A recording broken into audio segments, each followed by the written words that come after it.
મુંબઈમાં નિર્માણાધીન મેટ્રો પિલરનો એક ભાગ તૂટી ગયો છે. મુલુંડ વિસ્તારમાં બની છે આ ઘટના. થાંભલાનો એક ભાગ રિક્ષા પર પડ્યો. રિક્ષામાં સવાર 4 લોકો ઈજાગ્રસ્ત થયા છે. તો થાંભલાનો એક ભાગ ધરાશાયી થઈ ગયો હતો. રિક્ષામાં સવાર 4 લોકો ઈજાગ્રસ્ત થયા છે. મુંબઈમાં નિર્માણાધીન મેટ્રો પિલરનો એક ભાગ તૂટી પડ્યો હતો અને જે ત્યાં ઉભેલી રિક્ષા પર પડ્યો હતો. તો રિક્ષામાં 4 લોકો સવાર હતા જેઓ ઈજાગ્રસ્ત થયા છે. તો થાંભલાનો એક ભાગ રિક્ષા પર પડતા 4 લોકો ઈજાગ્રસ્ત.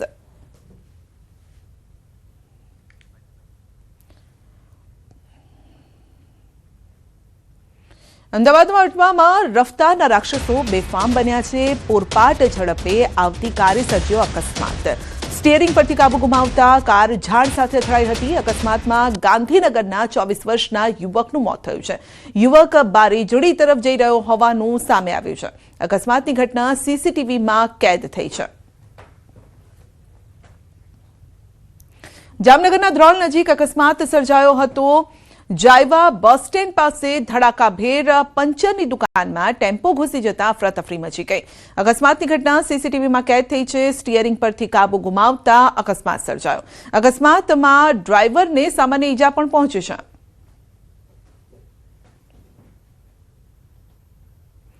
ખેડાના કપડવંજમાં સ્ટંટબાજો બન્યા છે બેફામ. લગ્ન પ્રસંગમાં ડીજેના ટ્રક ચાલકે કર્યા જોખમી સ્ટંટ.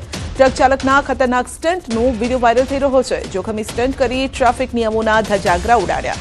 શું તંત્ર આવા બેફામ ચાલકો સામે કાર્યવાહી કરશે? જો કોઈ દુર્ઘટના સર્જાય તો જવાબદાર કોણ તે સવાલ છે.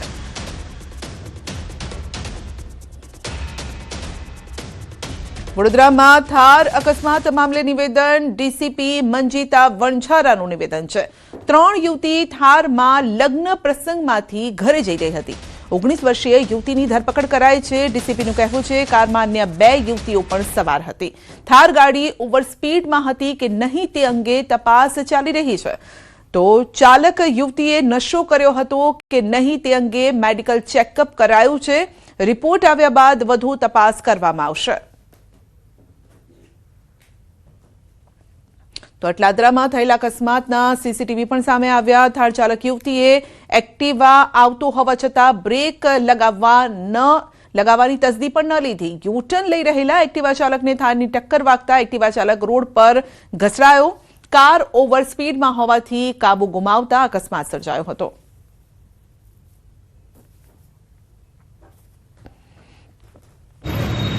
એવું લાગે છે ગાડી એટલી સ્પીડમાં હતી કે બરોડામાં એટલી સ્પીડમાં ગાડી ચલાવવું જ ના જોઈએ. આમ તો એટલો ગુનો દાખલ થવો જોઈએ. અને બીજી ગાડી તમે જોઈ શકો છો ગાડીના હાલત પરથી ખબર પડે ગાડી કેટલી સ્પીડમાં હશે.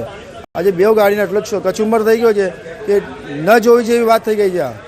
એટલું બધું ઘટના સ્થળ પછી થયું છે. મારો ભાઈ ઘટના સ્થળ પર જ મૃત્યુ પામેલ છે. અમારી શંકા છે કે નશો કર્યો છે તો જ આટલી સ્પીડમાં ગાડી કોઈ છોકરીઓ ભગાવે. આ 3 બહેનો એમના કોઈ લગ્ન પ્રસંગ પતાવીને પરત જતા હતા. એ દરમિયાન આ ઘટના બની છે અને આ ફેટલ એક્સિડન્ટનો ગુનો નોંધી અને રિષિકા સદનાનીની અટકની કાર્યવાહી કરવામાં આવી છે. એની મેડિકલ રિપોર્ટ અને એના અન્ય પરીક્ષણ પણ કરવામાં આવેલા છે. અત્યારે એની અટકાયત કરવામાં આવી છે.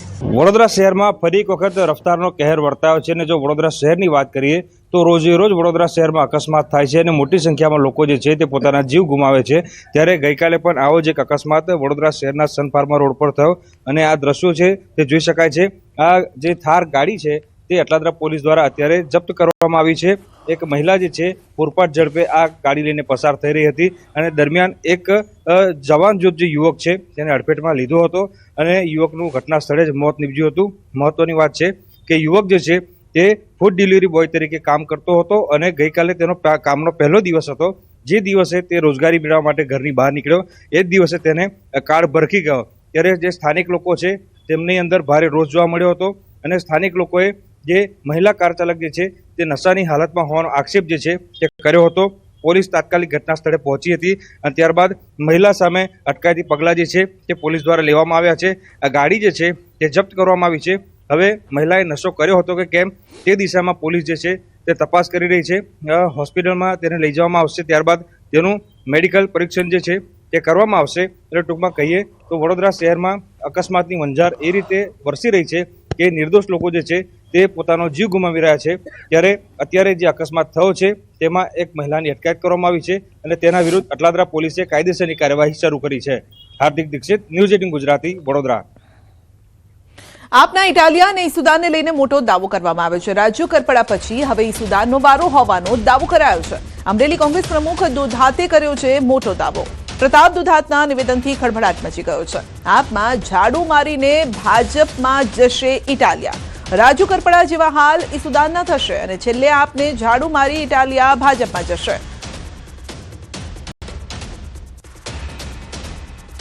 તો દુધાતના આરોપ સામે ઈસુદાનનો વળતો જવાબ. કોંગ્રેસની નાવડી ડૂબી ગઈ છે, વહેલી તકે નાવડીમાંથી નીકળી જજો. 2027માં ક્યાંય ઠેકાણું નહીં પડે. અમને બદનામ કરવાના પ્રયાસ કરવામાં આવી રહ્યા છે.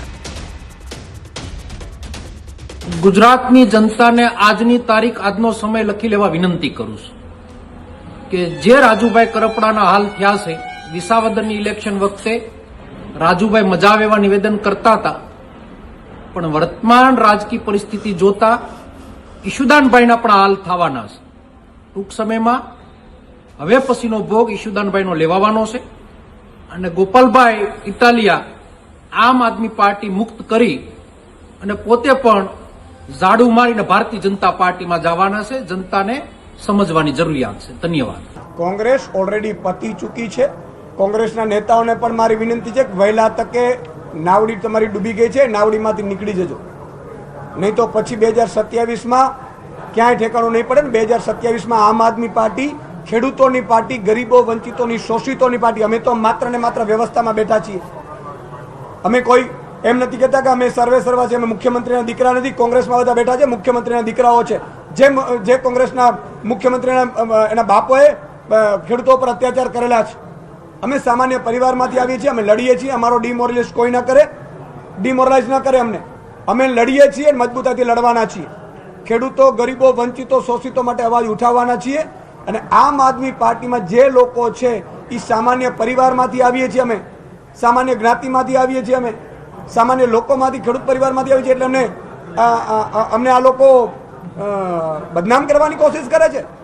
રોજ બયાનબાજી કરવાની જેને ટેવ હોય કે બાને ક્યાંક ટીવીમાં, પેપરમાં ચમકીએ, સોશિયલ મીડિયામાં ક્યાંક આવીએ, અને ભૂતકાળનો જે એમનો અનુભવ રહ્યો છે કે રોજ ટીવીમાં આવું, એ માટે કોઈ પણ બયાનબાજી કરે તેનો જવાબ આપવાનું હું માનું છું કે ઉચિત રહેતું નથી. નવસારીના વાંસામાં ભાજપના આદિવાસી સંમેલન પૂર્વે ભવ્ય રેલી યોજાઈ. આદિજાતિ મંત્રી નરેશ પટેલ, વલસાડના સાંસદ ધવલ પટેલે બિરસા મુંડાની પ્રતિમાને વંદન કરી રેલીમાં જોડાયા અને રેલીમાં આદિજાતિ મોરચાના અધ્યક્ષ ગણપત વસાવા, ગુજરાત ભાજપ ઉપપ્રમુખ અરવિંદ પટેલ પણ જોડાયા. રેલી બાદ ગાંધી મેદાનમાં આદિવાસી સંમેલન યોજાશે.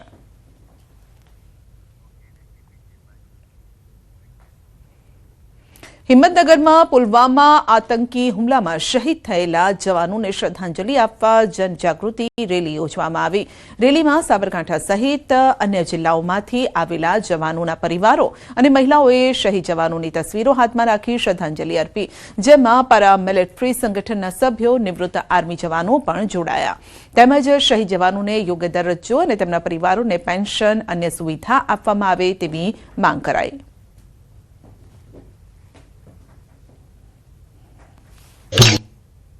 મુખ્ય ઉદ્દેશ માગણી એ છે કે આપણા જવાનોનો શહીદનો દરજ્જો મળવો જોઈએ, પેરામિલિટરીના જવાનનો એમનો પણ એક્સપેનો દરજ્જો હોવો જોઈએ. એમના માટે ખાસ આ જેટલી બી વિધવા બહેનો છે, એમના પેન્શનના સમસ્યા હોય, જવાન તો શહીદ થાય છે, નેતાઓ આવે છે, ભારત માતા કી જય, વીર શહીદ અમર રહો, પણ એમની વાસ્તવિક જે એમનો પ્રોબ્લેમ સમસ્યા દિલ્હી સુધી પેપર વર્ક કરું છું, એના માટે જો 16 કલ્યાણ બોર્ડ આર્મીના જવાનો માટે હોય તો પેરામિલિટરીના જવાનો માટે હોવું જોઈએ.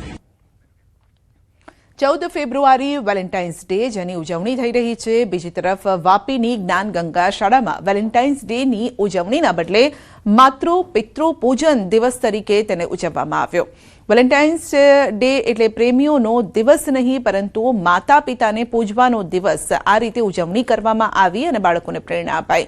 શાળા પરિસરમાં યોજાયેલા માતૃ પિતૃ પૂજન વિધિમાં શાળાના 1000થી વધુ બાળકો, તેમના માતા પિતા આ પૂજામાં જોડાયા, જ્યાં બાળકોએ પોતાના માતા પિતાની પૂજા આરતી કરી અને શાળામાં છેલ્લા 13 વર્ષથી 14મી ફેબ્રુઆરીના દિવસે માતૃ પિતૃ પૂજન દિવસ તરીકે ઉજવવામાં આવે છે.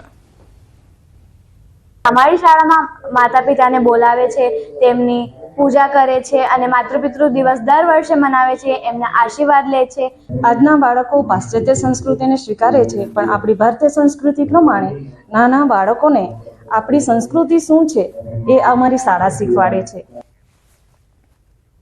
મ્યુનિકમાં યોજાયેલા સિક્યુરિટી કોન્ફરન્સમાં વિશ્વની 15 અગ્રણી ટેકનોલોજી કંપનીઓએ મળીને ટ્રસ્ટેડ ટેક અલાયન્સની સ્થાપના કરી અને આ ગઠબંધનમાં આફ્રિકા, એશિયા, યુરોપ, ઉત્તર અમેરિકા સહિત 10 દેશોની કંપનીઓ સામેલ છે, જે સુરક્ષિત અને વિશ્વસનીય ટેકનોલોજી માટે સંયુક્ત રીતે કામ કરશે. કનેક્ટિવિટીથી લઈને ક્લાઉડ, આ સાથે સોફ્ટવેર, AI સુધી એક સામાન્ય સિદ્ધાંતો હેઠળ પારદર્શિતા, ડેટા સુરક્ષાને પ્રાથમિકતા આપવામાં આવશે. તમામ કંપનીઓએ વિશ્વસનીય વૈશ્વિક ટેકનોલોજી પ્રદાતા તરીકે વિકાસ, અમલીકરણ, સંચાલન માટે 5 સ્પષ્ટ સિદ્ધાંતો પર સહમતિ વ્યક્ત કરી. અલાયન્સનો હેતુ ટેકનોલોજી પ્રત્યેનો વિશ્વાસ વધારવાનો